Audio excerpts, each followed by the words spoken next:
Sup, guys? Ryu here for the YugiohCouncil. Welcome to Coffee Time, your Monday evening discussion video series that used to be in the morning, and there was no Theorio this week because, honestly, I'm a little bit swamped. So, quality over quantity, let's put it that way.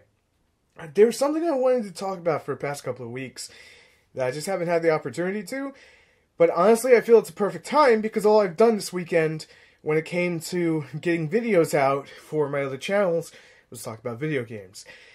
And Yu-Gi-Oh! Plus video games has a long history of not really being all out there too much since the PSP days, or that one Xbox One game that did not do well. So I like to talk about the future and what they should actually do, and just my thoughts on it. Now, just in case, I'm not forcing you guys, just in case you guys are interested to see how I do my, Let's Plays and whatnot, and you want to see a Yu-Gi-Oh! Edition, you want to get an idea how that would work, then make sure to check out my gaming channel, RyuAvalonGaming. You can find a link in the description, because that's how pretty much I would handle it if you want that to be a Wednesday video in the future. Because that would be possible, but I just had to find out, what Yu-Gi-Oh! Game there is anymore to really play, with a story. There used to be stories in Yu-Gi-Oh! Games. So let's go to that. One thing I think that we can all agree on is we need a new Yu-Gi-Oh! Video game. I used to love it when you would buy the game for like 30 bucks. This is the days of the PlayStation. And you would literally get 3 promo cards. Harpy's Feather Duster, Harpy's Pet Dragon, and I forgot what the last one was, but I'm pretty sure it made no sense of being there. Maybe it was Zora? Like Z-O-R-A? I don't really remember. It was like the Blue Fiend. And it was so hard to find that game with that package in, but it was so much fun. And of course, we're past those days of look at this pre-order and get this physical item. Well, we're still there, and microtransactions are so relevant.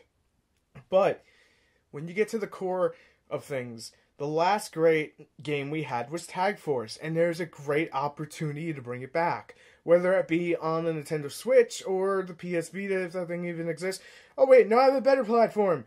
It's called our cell phones. Most people's cell phones, iPhone, Droid, whatever, can usually handle games like Pokemon Go. And it's something I mentioned a while ago, is that success that Pokemon Go had, but they capitalized on it by bringing those people into Sun and Moon. And I know not everyone here is a Pokemon fan, but I think you can easily understand how that works. That it's like a catapult into that, and we could have that with Yu-Gi-Oh! Won't be as big and as broad, but hey, it's something they can do. Konami's a video game company that is not capitalizing on a business opportunity here to make a shit ton of money. Because let's be honest, let's be honest, they don't like Yugioh Pro, they don't like Dev Pro, they don't like any of these online simulators, but you're not giving us one. You're not giving us a game that we can pay you money for. We can give you $40 for the PS4, for the Xbox, for the PC, for the Nintendo race that exists out there somewhere in the wild. I'm kidding. I have a Wii U, and I'm excited for the Switch. To the point, because this video is a little bit different than what I typically do on Coffee Time, and I think that's perfect, and it's the reason why I want to do it. What I think we have here is a great opportunity for 3 imports to come in, and the last real big 3 imports we had was like Infinity Archfiend and 2 Infinity cards that no one ever uses. I think Guardian actually did get to see some play. But the Dwarf, or whatever its name was, that really didn't, because that really wasn't all that relevant. So my point is we have an opportunity here, you and I, Konami. It's my idea. No, I'm kidding. Konami has an opportunity here to easily market out a new game, put in some 3 promos, and make something special for pre-ordering. Maybe you get 20 packs for pre-ordering. Not physical packs, but in-game packs. And of course, you can either do the grind till you get them, or buy the packs in the game itself. And Konami, I know you've tried this before, but if you're listening to the way I'm talking about it, you gotta look at a game like Overwatch where they do with their loot boxes. People are enticed to buy it because the game is polished. It's not half-assed, and it's not spit out.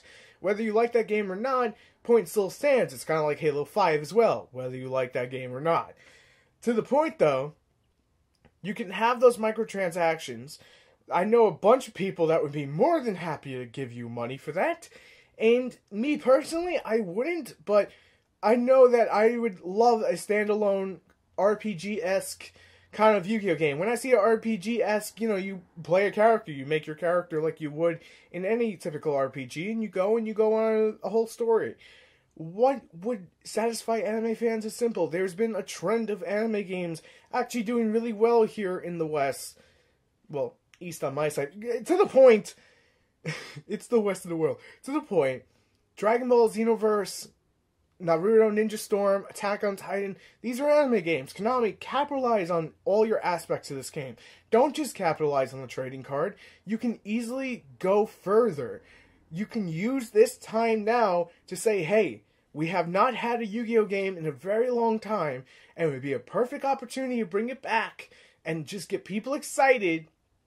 We have an online code system that works like YGO Pro, where you can have the base of everything else in, and then everything new that is to follow afterwards. You could do like WW2K for some reason. When I say that, I'm going to explain it. Okay, so say from the last set we had, Destiny Soldiers, right? Up to that set, you get everything that's been released in the TCG into that whole thing. If you want something that's in the OCG, you can either grind for the packs that will give it to you, or you can grind for the points that will give it to you, or you can purchase points or whatever little microtransaction system, because let's be honest, microtransactions are here to stay, and they're going to make a fuck ton of money, and that's been proven time and time again, whether you play the game or not, or whether you would play this virtual space game is still the same thing. Every video game pretty much has it. So, to the point, anything that would come further, you'd be able to do it that way, and then you can have tournaments where people win virtual boxes and go from there, and then live stream that, and pull in even more money. All the money you go to developing, you're going to make back from sales, from the microtransactions, and from this streaming, because you could do it on your own. And then, just like Hearthstone, or just like, you know, X amount of whatever freaking game you want to post online, we have a legal way of doing it that's not called YGO Pro that pulls in money for Konami. And that looks good on you guys. And it looks great on us because we're working with a company that makes this game possible. Konami does fuck up quite a bit. I'd be lying if I said that. They didn't. Let's not forget the fiascos of Kojima that was relevant at the Video Game Awards, and it ties into this video because we're talking about video games. Now, to me, there's two ways to do a Yu-Gi-Oh game. One is definitely for it to be portable, and the easiest way would be on the phone. But most people's screens that have an iPhone is not that big. The next step would be the tablets. And then you could just easily put that into the PC or whatever else and run it from there. I think tablets have probably the best opportunity, but the tablet market isn't that great right now. So what I propose personally is that you have a mobile edition and you have the online edition, which is basically do what Magic the Gathering does. I know people are going to hate me for saying what Magic the Gathering does, because that's not Yu-Gi-Oh! But the point still stands. Magic the Gathering has their online game, or better yet, and I've said this before, if you look at the Pokemon TCG products, when you open it, you get that code. That code gives you a free online client, and that free online client has all the cards, and you need to earn them. And as you buy packs, physical packs, you get that. See, that would be another way that they could do that, is that they could sell you the base game for like $40, and then as you buy more physical booster packs, you can get them in the digital collection. So that way, what you have in physical would be in digital. There is one thing I really do want to address in this video that I think a lot of people will not right away understand when I say it. They can't go back to what we had completely with Tag Force. That was great for what it was, but what Yu-Gi-Oh! Needs to do if they want an online game or a multiplayer game or MMO, whatever version of Yu-Gi-Oh! We're talking about here, like, we're talking about a new video game. If you want it to be successful, you have to keep up with the times. You have to move forward. You can't do shit that is the same crap that I've played 10 years ago, because there would be no interest in it. If you look at what Magic the Gathering has done online, or again, Pokemon Online, those are great stepping points to evolve it into a Yu-Gi-Oh! Style version. And I think it's a missed opportunity that hurts me that Konami's not jumping on this ship and going, we got money to spend, because they really do. As a business, you're going to have your video game side go, oh fuck, this is what we're supposed to do. We're supposed to make video games. What is one of our best things that sell right now? Yu-Gi-Oh! We'd be blind if we said it wasn't. And you capitalize these two aspects together, and I know the R&D isn't that dumb over on Konami, and you can have them with, of course, the player base, like, you know, Billy Break or whatnot. You can have all the, I'm trying to think of pros. You can have all the pros in there, and just have, this is what the online competitive scene should be, and just program it from there.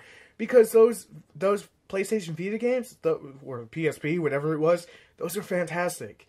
And to build on top of that, instead of taking it to a whole direction that they should not have went with Yu-Gi-Oh! Online, let's rebuild it and make it better. That would be the perfect aspect to this whole thing, the perfect ending, you know, to capitalize on this whole online system that they just seem really afraid to do. And I know how crazy and expensive building a game can be. I've seen it. I know what it's like. You know, you don't have to hire all the voice actors.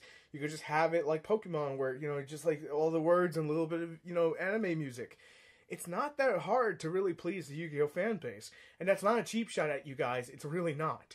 It's just basically saying, give us like what YGO Pro does, but give us another level to it, and we're going to love it. We're going to scoop it up. And especially if there's a campaign that we can play, that stands out from a lot of these like trading card games that have like Magic the Gathering or Pokemon. They don't really have it. Well, Pokemon does do a bit in their online work, but I don't really think it's nearly as what I'm trying to project here and get you guys to like see my vision for it. But that's just my personal thoughts on it. I would love to know what you guys would want out of a Yu-Gi-Oh! Game and what you think Konami should do if they were to do that. Now, next week, we're probably going to be finally talking about True Kings, because I didn't get enough time to cram all the information in that I need to for that video. So I want to make sure I'm informed, because obviously I took a little time off, and I'm still getting used to the idea of how these guys function, and I found a bunch of cool combos, but that stuff will be ready next week. So thank you guys so much for watching. If you enjoy the content and you're brand new, don't forget to subscribe, drop a like, and drop a comment. It sucks asking for that, but that's YouTube's algorithm. Until they fix it, I just unfortunately have to. But thank you guys so much, and I'll see you tomorrow for Tech Tuesday and some other cool stuff. So then, have a good one, and peace.